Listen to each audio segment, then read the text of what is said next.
నమస్తే, welcome to YoYo TV. Pastor Praveen murder case రాష్ట్రంలో సంచలనంగా మారుతూ ఉంది. దీనిపై క్రైస్తవ మత కులాలందరూ కూడా ఖండిస్తూ ఉన్నారు. ఈ హత్య, ఇది మర్డర్ ఏదైతే జరిగిందో యాక్సిడెంట్, ఇది హత్య కేసు అంటూ కూడా వాళ్ళందరూ ఆరోపిస్తూ ఉన్నారు. సో మాట్లాడుతున్న ఇదే అంశం మీద మనతో పాటు మాట్లాడడానికి క్రిస్టియన్ జేఏసీ చైర్మన్ సాల్మన్ రాజు గారు ఉన్నారు.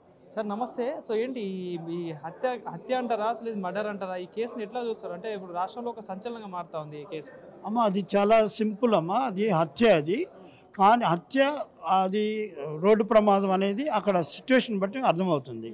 అక్కడ మా పెద్దలు కేపాల్ గారు కానివ్వండి, అలాగే హర్షకుమార్ కానివ్వండి, ప్రసాద్ రెడ్డి గారు వాళ్ళు వెళ్ళటం జరిగింది. పర్సనల్ చూశారు. అక్కడ మోటార్ సైకిల్ ఒక చిన్న స్క్రాచ్ లేదు, అక్కడ ఏమి ఇరిగిపోయిన సందర్భం లేదు, ఈ బాడీ ఏమి కూడా బోన్స్ ఏం ఫ్రాక్చర్ కాల. అక్కడ ఓన్లీ ముఖం మీద ఇట్లా కొట్టి చంపినటువంటి ఆనవాళ్ళు తప్ప. యాక్సిడెంట్ అయితే తలకి ఎక్కడ తగాలి, షోల్డర్ తగాలి, లేకపోతే బ్యాక్ కానీ ఓన్లీ ఫేస్కి ఎట్ తాగటం, హెల్మెట్ మళ్ళీ ఏం కాల. సో ఎలిమెంట్ ఎన్నోగా కూడా. సో దాన్ని కంపల్సరీగా అది హత్య అని మా సంఘాలన్నీ కూడా అంటున్నాయి. దాన్ని మేము ఎంక్వైరీ చేయమంటున్నాం. ప్రభుత్వాలు ఉంది అందుకు. ప్రభుత్వాలు ప్రజల్ని రక్షించడానికి ప్రభుత్వాలు ఏర్పడతాయి. ప్రభుత్వాలు కరెక్ట్ అయిన చూసి మాకు రిపోర్ట్ ఇవ్వండి. మేము సాటిస్ఫై కాకపోతే మేము నెక్స్ట్ స్టెప్కి వెళ్తాం. మేము సిబిసిఐడి ఉంది, సిఐడి ఉంది, వారి దగ్గరికి వెళ్తాం. మేము అంటే ఈ హత్య వెనకాల, మరి మీరైతే హత్య అంటారు, ఒక పక్క యాక్సిడెంట్ అని అంటా ఉన్నారు. అంటే దీని వెనకాల ఏమైనా కుట్ర ఉందని ఎవరైనా ఉన్నారనుకుంటున్నారా? వారు ఒక సందర్భంలో నాకు థ్రెట్ ఉంది, నాకు ఫోన్ కాల్ చేస్తున్నారు, భయపెడుతున్నారు అని ఆయనే పబ్లిక్కి చెప్పడం జరిగింది. దాన్ని బట్టి మేము ఇది హత్య జరిగి ఉంటుంది, ఎవరైతే థ్రెట్ చేశారో వాళ్ళు దీని వెనకాల నుండి చేపించుంటారు అనేది మాకు అవగాహన వస్తుంది.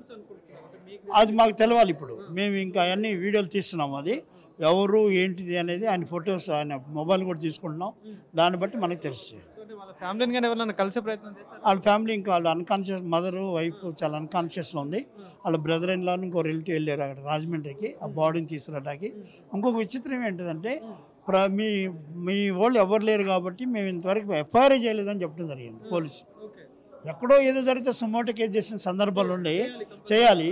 కానీ ఈ కేసులో మీ ఫ్యామిలీ మెంబర్స్ ఎవరు రాలేదు కాబట్టి 8 o'clock దాకా మాకు ఎఫ్ఐఆర్ లేదు, వాళ్ళు వస్తే మేము చేస్తామని చెప్పిన సందర్భం.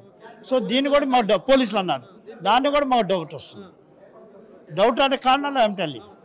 సో దీన్ని ఎంక్వైరీ చేయండి ప్రాపర్గా, గవర్నమెంట్ దాన్ని క్లియర్ చేయండి, మాకు న్యాయం చేయండి. మా క్రైస్తవులకి ఉన్న 25 లక్షల మందికి, అక్కడ ఆంధ్రాలో నుండి 25 లక్షల మందికి మీరు న్యాయం చేయండి. మీరు ప్రభుత్వాలు ఉందే ప్రజలను రక్షించడానికి, మీ ప్రభుత్వాల డ్యూటీ అది. మీరు అది చేయకుండా అది ఆత్మహత్య అంటే మీరు చెప్పడం ఎందుకు? అక్కడ చిన్నపిల్లలు కూడా చెప్తారు అది సో రోడ్ యాక్సిడెంట్ అని. సో దాన్ని దయచేసి గవర్నమెంట్ కానీ, హోమ్ మినిస్టర్ గారు కానీ, సీఎం గారు కానీ దాన్ని సీరియస్గా తీసుకొని ఎంక్వైరీ చేయండి. లేని పక్షం మేము సిఐడి కానీ సిబిసిఐడి కానీ వెళ్తే డెఫినెట్గా. అంటే ఇప్పుడు వాళ్ళ ఫ్యామిలీకి సంబంధించి ఎవరు వాళ్ళతో ఫోన్లో అయినా మాట్లాడే ప్రయత్నం చేశారా సార్? అంటే తల్లి కానీ వారు మిస్సెస్ కానీ ఎవరితో మాట్లాడలేని సందర్భం. వారు బామ్మర్ది కూడా అన్న అయిపోయింది, ఇది అయిపోయింది, మనం ఏం చేయలేమని ఏడుస్తున్నాడే కానీ అని ఎందుకు జరిగిందని కూడా అడగలేని పరిస్థితి. షాక్లో ఉన్నారు. Is only 45 years man. So అది ఈవెన్ ఇక్కడ మన హైదరాబాద్లో మన మహేశ్వరంలో ఇజ్రాయల్ అడ్వకేట్ గారు వారు మీరు ఎంతైనా అన్యాయంగా ఫ్యామిలీలో వెళ్ళి గడబడి చేస్తారంటే అని చంపేశారు పట్టుకొని. వాడిని తీసుకెళ్ళి వాడిని శిక్షించాలి, వాడిని పక్కన పెట్టుకొని వాడింటికి మళ్ళీ పోలీసు బందోబస్తు పెట్టారు. ప్రభుత్వాలు చేసేది ఇదా? అంటే ప్రజలకు ఏమైనా వస్తుంది మెసేజ్ ఇస్తున్నారు మీరు ప్రభుత్వాలు? అంటే చంపిన వాడికి మీరు సేఫ్ గార్డ్ చేస్తారు, చచ్చిన వాడికి మీరు వదిలేస్తారా? సో దీన్ని కూడా అంటే మైనారిటీ వ్యక్తి, ఒక దళిత వ్యక్తి, ఒక అడ్వకేట్గా ఉన్న వ్యక్తిని మీరు చంపితే నో యాక్షన్. అక్కడ కోర్టు అంతా ధర్నాలు చేస్తుంది, మా యొక్క సంఘాలన్నీ గగ్గోలు పెడుతుంది. ప్రభుత్వం ఇంతవరకు ఆన్సర్ ఇవ్వలేదు, పట్టించుకోలేదు, కౌంటర్ ఇవ్వలేదు. మేము చూస్తున్నాము, మీరేం వరి అవ్వద్దు అని పట్టుకున్నాం. వాడు మీ శిక్ష ఫ్యామిలీకి ధైర్యం కూడా చెప్పిన పరిస్థితి. కాంగ్రెస్ ఉండి మళ్ళీ సెక్యులర్ అని చెప్పుకుంటారు వీళ్ళు. సో మాకు ఇక్కడ కానీ అక్కడ కానీ గవర్నమెంట్ల మీద మాకు నమ్మకం పోతుంది. దయచేసి మీరు దాన్ని ఆలోచించి మమ్మల్ని కూడా మీరు గుర్తించి సరైన స్థితిలో మా క్రైస్తవులకి ఏదైతే సమగ్ర సర్వే చేశారో దాంట్లో క్రిస్టియన్స్ అని కాలం తీసేశారమ్మా. మేము 2% అని 2014 నుంచి అంటున్నారు. మరి ఆ 2% ఉండాలి, లేదా తగ్గితే 1% ఉండాలి, ఎక్కితే 2.5 అనాలి.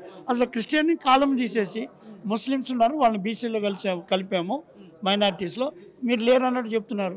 సో ఇదంతా కూడా ఒక ప్లాన్ ప్రకారం ప్రభుత్వాలే మా కమ్యూనిటీని ఎరగేట్ చేయటే ప్లాన్ చేస్తుందా, మమ్మల్ని గుర్తించుకొని చేస్తున్నారా అనేది మాకు భయం. మీరు క్రిస్టియన్ సంబంధించి జేఏసీకి చైర్మన్గా ఉన్నారు సార్. అంటే ఇప్పుడు ఈ మర్డర్కి సంబంధించింది మీ దగ్గరికి ఏమైనా ఇన్ఫర్మేషన్ వచ్చిందా? అంటే దీని వెనకాల ఎవరు ఉన్నారు ఏంటి అని ఏమైనా అంటే ఇప్పుడు ఈ మర్డర్ ఏదైతే యాక్సిడెంట్ అయింది దాన్ని మర్డర్గా అంటూ ఉన్నారు కదా, సో దీనికి సంబంధించి మీ దగ్గర ఏమైనా ఇన్ఫర్మేషన్ ఏమైనా వచ్చిందా? అంటే నార్మల్గా ఇన్ఫర్మేషన్ చెప్పింది కే పాల్ గారు అక్కడికి వెళ్తాం, హర్ష కుమార్ గారు వెళ్తాం, ప్రసాద్ రెడ్డి గారు పాస్టర్ వెళ్తాం, ఇంకా ఒక 5-6 పాస్టర్స్ అక్కడికి వెళ్తాం, మోజెస్ గారు అని, వీళ్ళందరూ వెళ్ళి వారు చెప్పిన స్టేట్మెంట్స్ని బట్టి మేము ఒక అవగాహనకు వచ్చాం.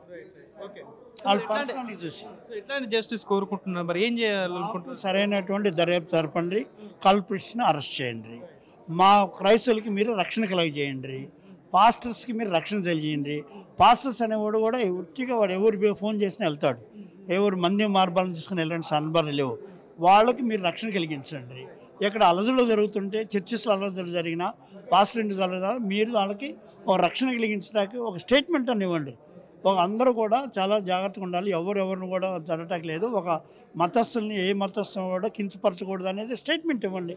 అది అటువంటి పరిస్థితి కూడా లేనట్టు ప్రభుత్వాలు ఉన్నాయి, సిగ్గుచేటు. సో రైట్, ఇది ఏదైతే పాస్టర్ ప్రవీణ్ ఏదైతే యాక్సిడెంట్ కేసు ఉందో అది యాక్సిడెంట్ కాదు, అది కంపల్సరీ హత్యే, దీని వెనకాల ఏదో కుట్ర జరిగి ఉంటుంది అని చెప్పేసి చెప్తా ఉన్నారు. అదేవిధంగా దీనిపై రాష్ట్ర ప్రభుత్వం కూడా ఎంక్వైరీ చేసి కరెక్టు ఇన్ఫర్మేషన్ గ్యాదర్ చేసి ఎవరైతే దీనికి బాధితులు ఉన్నారో దాన్ని అరెస్ట్ చేయాలంటూ కూడా Christian JAC chairman Solomon Raj చెప్తున్న పరిస్థితి కనిపిస్తూ ఉంది. కెమెరా పర్సన్ కళ్యాణ్తో నవీన్, యోయో టీవీ, హైదరాబాద్.